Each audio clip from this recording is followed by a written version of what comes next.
Dia bilang dia pulang dari ngaji, ada duduk di kamar dia. Oh ya. Di dalam kamar. Ya. Duduk dia ngomong katanya. Nabi maksudnya nih. Ya. Cup nggak 2 rakaat dulu. Nah, dia sekedar bacot aja menampilkan kepada jemaahnya betapa dia tuh taat sekali gitu. Nggak pernah lupa sholat malam. Cuma dia nggak tahu risiko dari ucapannya. Kalau ucapan itu menghina Nabi itu. Bagaimana menghina Nabi? Banyak. Nabi masuk ke dalam kamar perempuan yang bukan muhrimnya, ada istrinya Yusuf Mansur di situ. Tuh Nabi lihat gitu. Jika malah ketemu Rasulullah di dalam mimpi itu sulitnya bukan main, susahnya bukan main. Kenapa nggak sekalian di alam sadar saja? Saya tahu dosa saya tahu kekurangan saya. Mudah-mudahan saya tahu dosa saya tahu kekurangan saya. Mudah-mudahan saya tahu dosa saya tahu kekurangan saya. Mudah-mudahan. Tidak ada satu orang pun yang memahami dosa secara kuantitas atau secara kualitas yang dia miliki kepada Allah. Oleh karena itu,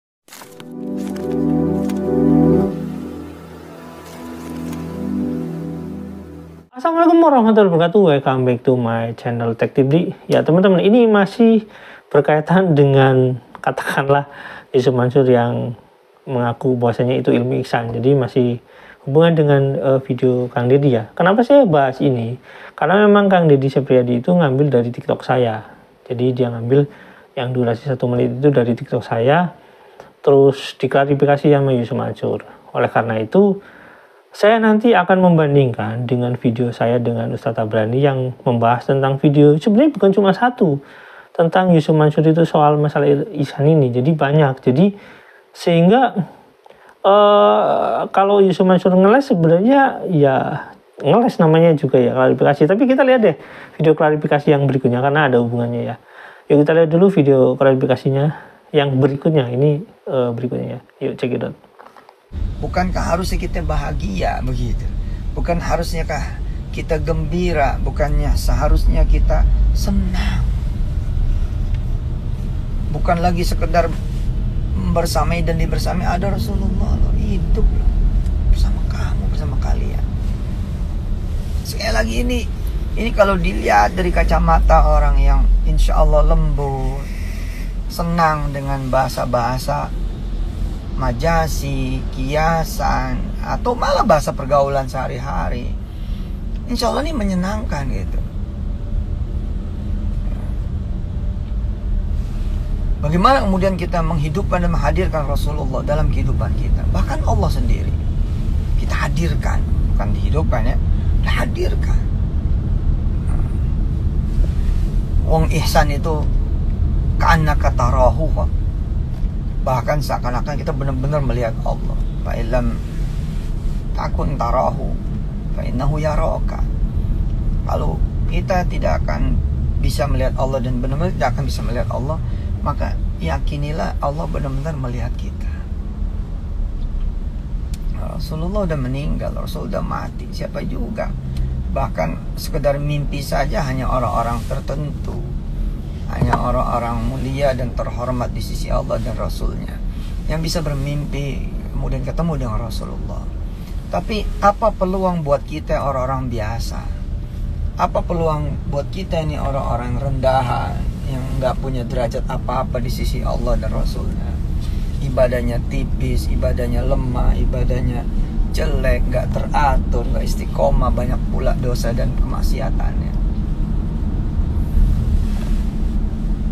Tentu saja diantaranya ya jangan pernah putus asa gitu. Jika malah ketemu Rasulullah di dalam mimpi itu sulitnya bukan main, susahnya bukan main. Kenapa nggak sekalian di alam sadar saja? Tapi juga tidak dimaksudkan kemudian kemana aja ngelihat Rasulullah, kemana aja dibersami Rasul. Enggak.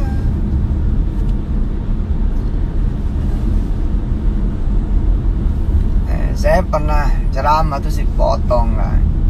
Misalkan saya bilang, pulang udah capek, pulang udah lelah, letih, udah bukan malam, pagi, dini hari. Terus kemudian ini lagi bagus ya kan, iman kita begitu. Doain deh, mudah-mudahan imannya naik terus gitu ya, lempeng terus. Dan saya mau istighfar dulu deh. Astagfirullahaladzim, astagfirullahaladzim, astagfirullahaladzim, astagfirullahaladzim, astagfirullahaladzim, astagfirullahaladzim.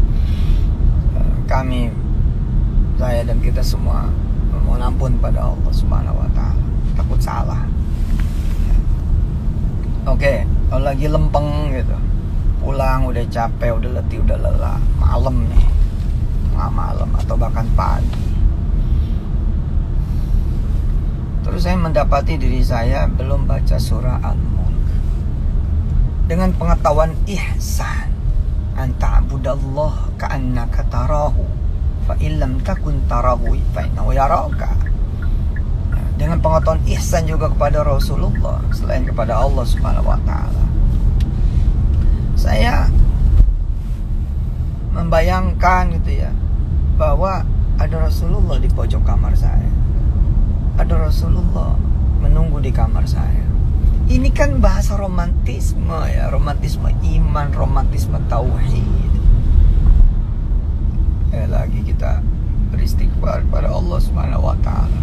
Mungkin itu teguran juga buat saya.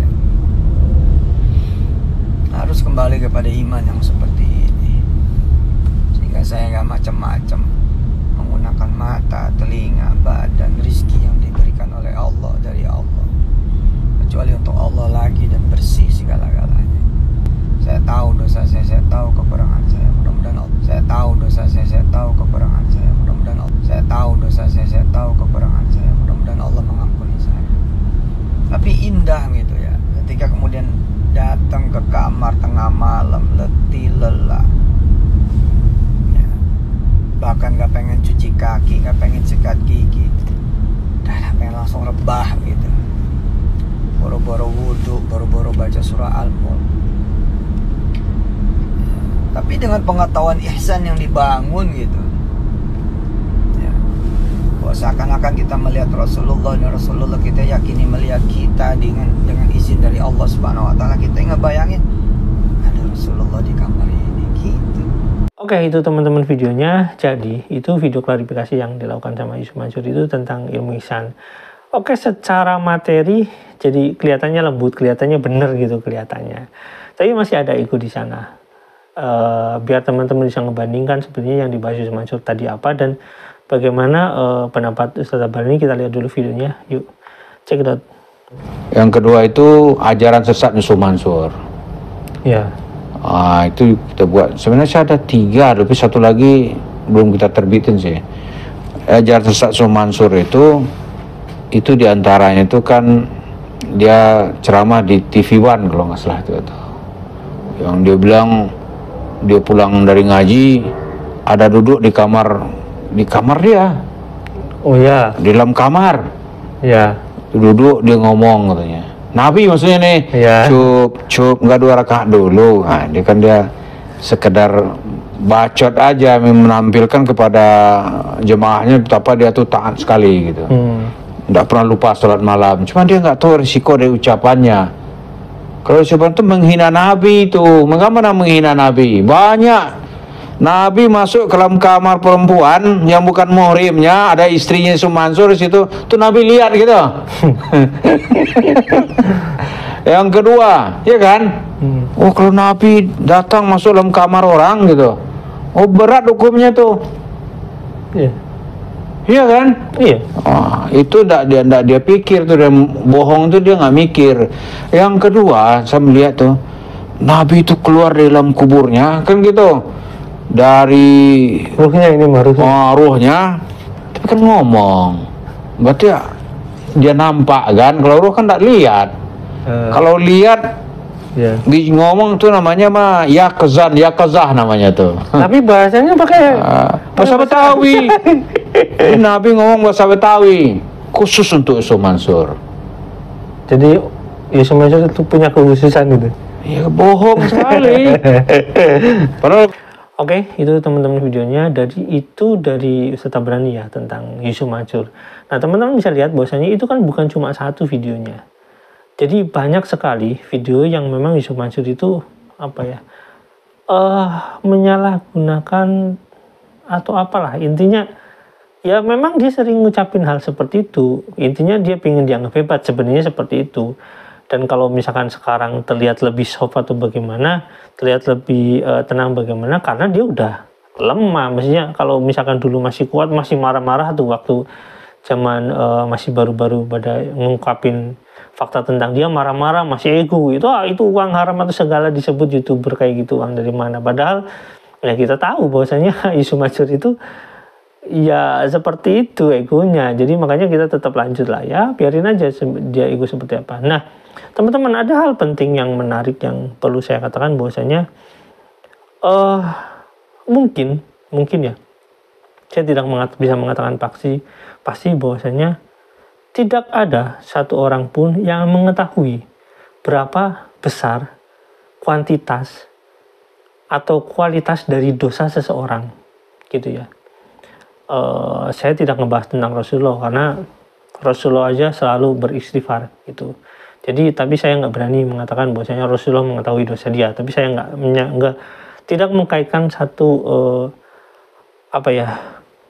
hal ini dengan Rasulullah, karena itu makhluk yang paling mulia. Saya nggak mau ngebahas itu. Ini selain Rasulullah, tidak ada satu orang pun yang memahami dosa secara kuantitas atau secara kualitas yang dia miliki kepada Allah. Oleh karena itu, adanya hisab nanti di alam berikutnya ya, dalam berikutnya adanya hisab itu menentukan atau menghasilkan apa yang telah dilakukan manusia di dunia.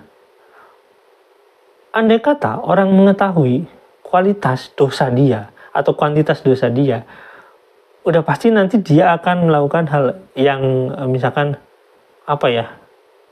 mencari timbangan amal yang lebih tinggi gitu. Tapi tidak ada. Nah itu tadi diucapkan sama Yusuf Mansur bahwasanya ya saya tahu lah dosa saya seperti apa gitu, kekurangan saya seperti apa. Ya itu adalah sifat arogansi, kesombongan daripada satu makhluk. Nah itulah dia mengapa saya katakan bahwasanya sehebat apapun dalam melakukan ucapan, Yusuf Mansur itu jago ucapannya, saya harus mengakui itu. Jago ngobrolnya, tata katanya ya memang diatur. Tapi setiap orang yang punya ego dalam pribadi diri dia, itu dari diri seseorang itu, akan terselip kata-kata yang ego juga, walaupun dia udah soft banget gitu bilangnya. Ya itulah karena sifat egonya itu. Nah apakah ucapan Yusuf Mansur ini memang natural yang dia katakan seperti itu, ya saya nggak tahu. Yang pasti ya memang dia itu egonya seperti itu gitu. Kalau saja misalkan Yusuf Mansur ini ketemu secara langsung, saya sih nggak tahu ya apakah dia bisa mengklarifikasi pada ulama-ulama yang memang bertentangan dengan dia, karena faktanya adalah ketika ketemu debat dengan Ustadz Tabrani pun nggak pernah mau Yusuf Mansur itu. Jadi ya begitulah teman-teman. Jangankan namanya juga orang sudah kepepet gitu ya, apalagi sekarang kasusnya kan banyak bermunculan, apalagi banyak lagi gugatan lagi yang muncul sama dia. Dia mengatakan ya mungkin dosa-dosa dia atau gimana untuk memperbaiki diri, ya itu urusan dia sendiri. Cuma urusan pertanggungjawaban terhadap masyarakat tentang bagaimana dia itu mengumpulkan investasi atau bagaimana dia itu mengumpulkan uang sedekahnya atau bagaimana, ya tetap itu urusan pribadi dia gitu, yang akhirnya berdampak pada masyarakat banyak, dan itu menjadi tuntutan ke dia. Kalaupun misalkan dia itu udah nggak laku atau apa, itu bukan urusan kita gitu ya. Ya itu urusan kita ya, kalau sebagai manusia ya amar ma'ruf nahi mungkar. Kalau misalkan saya melaksanakan ya itu sebagai tugas saya aja. Pertanggungjawaban ya nanti itu urusan saya dengan Allah gitu. Kalau misalnya Yusuf Mansur, wah ini YouTuber ini gimana uangnya haram atau gimana, ya dia nyari uang sendiri juga lewat internet aja juga, lewat YouTube kayak gitu ya, lewat Facebook dan lain-lain, sama aja lah. Gak usah ngomongin dosa orang lain kalau misalkan kita nggak memahami konsep yang kita bangun gitu ya. Intinya adalah teman-teman, apapun yang diucapkan Yusuf Mansur itu, kalau memang dia dalam tanda kutip lah, kalau memang dia nggak berani bertemu mengklarifikasi dengan orang-orang misalnya ustadz yang kontra dengan dia, ya berarti memang dia ya orang nggak gentle gitu ya. Terus keduanya, Kalau dia memang nggak mau bertanggung jawab pada teman-teman investor yang selama ini merasa jadi korban sama dia itu sulit sekali untuk ditemui dan nggak bertanggung jawab, misalkan kayak Pak Jenny itu menggugat nggak dibayar sama dia. Intinya orang ini cuma apa ya, omongannya itu nggak bisa dipercaya gitulah teman-teman. Ibaratnya seperti itu. Karena apa? Mau ngomong sebaik apapun, tapi kalau pelaksanaannya itu nggak sesuai dengan fakta, misalkan dia kalau kalah dia akan bertanggung jawab ya, tapi kan faktanya dia kalah nggak mau bertanggung jawab, tetap aja masih banding, nanti juga ada kasasi lagi. Intinya seperti itu teman-teman lah. Jangan kan uang miliaran kayak gitu ya, teman-teman yang uangnya kecil-kecil aja pada susah gitu ya, mau nagih ke Yusuf Mansur itu susah gitu, apalagi miliaran ke Pak Jaini dan nanti teman-temannya ada yang gugat lagi miliaran, ya susah lah pastilah. Oke, sampai di sini. Jangan lupa like, subscribe, dan komen. Jangan lupa juga share. Wassalamualaikum warahmatullahi wabarakatuh. Bye.